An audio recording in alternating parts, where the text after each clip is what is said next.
Leitura do dia. Leitura do livro do Gênesis. Naqueles dias, o Senhor falou a Abrão dizendo: Não temas, Abrão, eu sou o teu protetor, e tua recompensa será muito grande. Abrão respondeu: Senhor Deus, que me darás? Eu me vou desta vida sem filhos, e o herdeiro de minha casa será Eliezer de Damasco. E acrescentou: Como não me deste descendência? Um servo nascido em minha casa será meu herdeiro. Então o Senhor falou-lhe nestes termos: O teu herdeiro não será esse, mas um dos teus descendentes. É que será o herdeiro.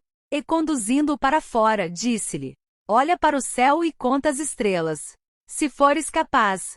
E acrescentou: Assim será a tua descendência. Abrão teve fé no Senhor, que considerou isso como justiça. E lhe disse: Eu sou o Senhor que te fez sair de Ur dos Caldeus, para te dar em possessão esta terra. Abrão lhe perguntou: Senhor Deus, como poderei saber que vou possuí-la? E o Senhor lhe disse: Traze-me uma novilha de 3 anos, uma cabra de 3 anos, um carneiro de 3 anos, além de uma rola e de uma pombinha. Abrão trouxe tudo, e dividiu os animais pelo meio, mas não as aves, colocando as respectivas partes uma frente à outra. Aves de rapina se precipitaram sobre os cadáveres, mas Abrão as enxotou. Quando o sol já se ia pondo, caiu um sono profundo sobre Abrão, e ele foi tomado de grande e misterioso terror. Quando o sol se pôs e escureceu, apareceu um braseiro fumegante e uma tocha de fogo, que passaram por entre os animais divididos. Naquele dia o Senhor fez aliança com Abrão, dizendo: Aos teus descendentes darei esta terra, desde o rio do Egito, até o grande rio, o Eufrates. Evangelho do dia. Proclamação do Evangelho de Jesus Cristo segundo Mateus. Naquele tempo disse Jesus aos seus discípulos: Cuidado com os falsos profetas. Eles vêm até vós vestidos com peles de ovelha, mas por dentro são lobos ferozes. Vós os conhecereis pelos seus frutos. Por acaso se colhem uvas de espinheiros, ou figos de urtigas? Assim toda árvore boa produz frutos bons, e toda árvore má produz frutos maus. Uma árvore boa não pode dar frutos maus, nem uma árvore má pode produzir frutos bons. Toda árvore que não dá bons frutos é cortada e jogada no fogo. Portanto, pelos seus frutos vós os conhecereis. Palavras do Santo Padre. Quando Jesus adverte as pessoas a tomarem cuidado com os pseudoprofetas, diz: Podereis conhecê-los pelos seus frutos. E aqui pela sua atitude. Falam muito e realizam milagres, mas não têm o coração aberto para ouvir a palavra de Deus, têm medo do silêncio da palavra de Deus. São pseudocristãos, pseudopastores que fazem coisas boas, mas falta-lhes a rocha. Fazem coisas boas, é verdade, mas não têm a rocha. Recordemos destas 3 palavras, são um sinal: fazer, ouvir, falar. Aquele que apenas fala e faz não é um verdadeiro profeta, não é um verdadeiro cristão, e no final, tudo desmoronará. Não está sobre a rocha do amor de Deus, não está firme como a rocha. Aquele que sabe ouvir e ao ouvir, faz com a força da palavra de um outro, não da própria, esse permanece firme. Embora seja uma pessoa humilde, que não parece importante, mas quantos desses grandes estão na igreja?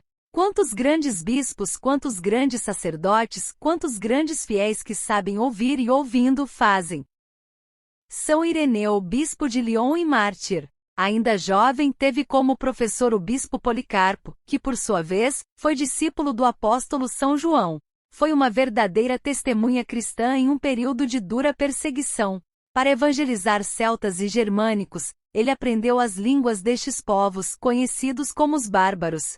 Como pastor, distinguiu-se pela riqueza da doutrina e o ardor missionário.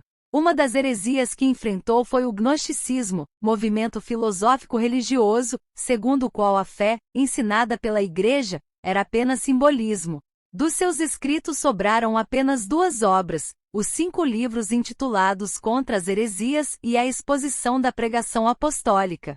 Defensor da fé, a defesa da doutrina marcou sua vida e seu impulso missionário.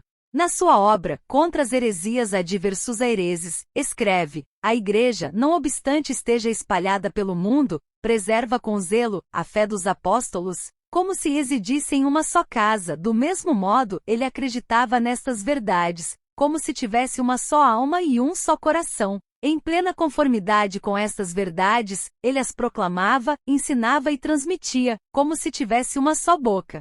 As línguas do mundo são diferentes, mas o poder da tradição é único e idêntico. As igrejas fundadas na Alemanha não receberam e nem transmitiram uma fé diferente. Tampouco aquelas fundadas na Espanha, entre os celtas, nas regiões orientais, Egito, Líbia ou no centro do mundo.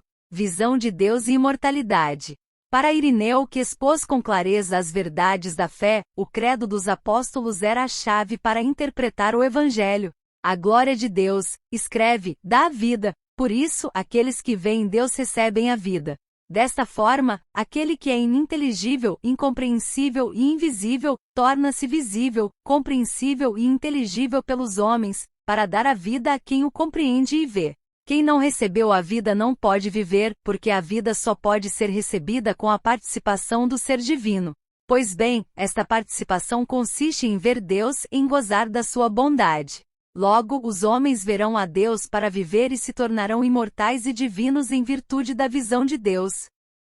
São Paulo e Papa. Paulo, caso único na Igreja, foi o primeiro Papa a suceder seu irmão, Estevão II, também Papa, após seu falecimento no século VIII.